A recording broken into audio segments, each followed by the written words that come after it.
I just thought of a really good, picturesque, nicely contained example to understand the pathology that is identity politics, and and show this ideology for what it is, which is very thinly veiled Nazi philosophy.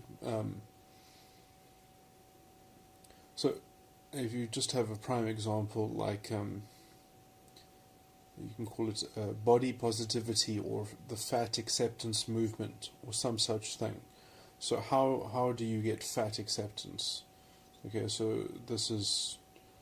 perhaps some avenue of identity politics on some level. So generally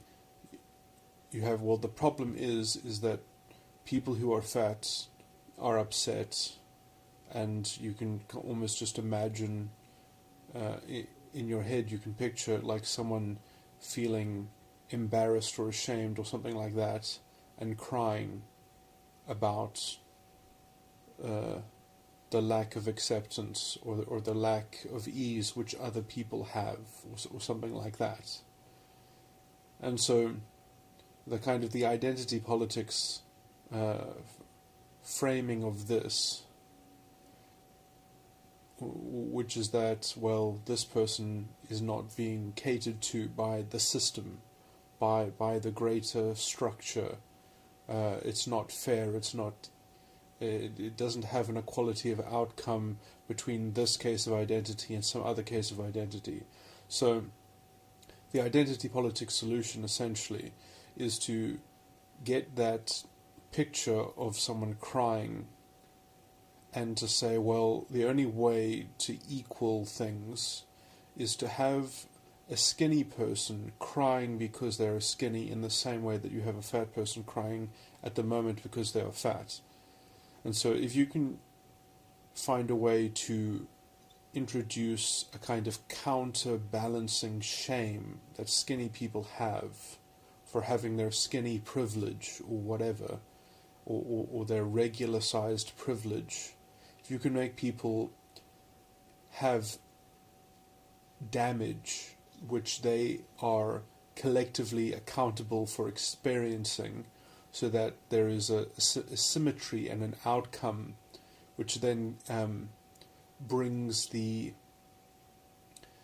this particular identity binary of, let's say, skinny and fat into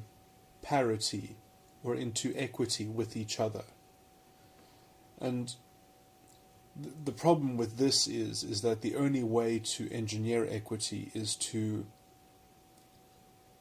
the only way to get away with that kind of equalization is if you can create a monitoring system over society that kind of has this totalitarian collective accountability, that everything must agree to be a representative of the category breakdown that suits the identities, finding equity with their particular description of identity. So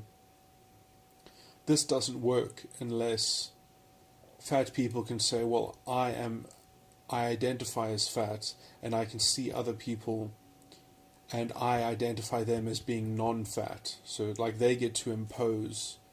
the identity matrix onto other people, and the only excuse they need to perpetrate this is to say, well, no, because I have been made to suffer for being fat, therefore I'm allowed to force other people into this script that they are not fat,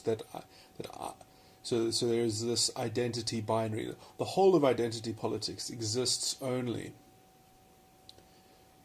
so that you can get people down,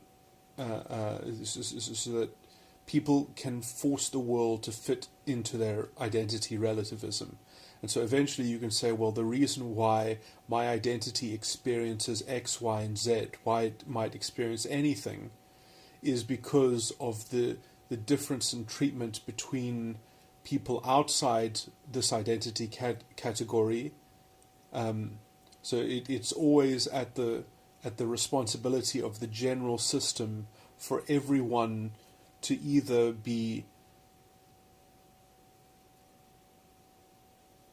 part of a systematic treatment plan or whatever, or systematic treatment which is kind of put on to this collective guilt of the entire system that is constructively imputed to a kind of planning. So the idea is that everything is kind of planned from the structure, which is envisaged as being a top-down affair that's imposed by the structure. And so the antidote to this is that, well, you need to have someone who has identity politics, who believes in identity politics, be in command of the structure. Therefore, is the only solution is that you need some kind of something that's willing to save the system, to save the collective, to be an avatar of the collective justice that must deliver justice to the identity. The problem with this is that none of life works like this, because things aren't imposed from the top down. I mean, there might be patterns of common treatment, which... if two that all of the brotherhood will make it instead of...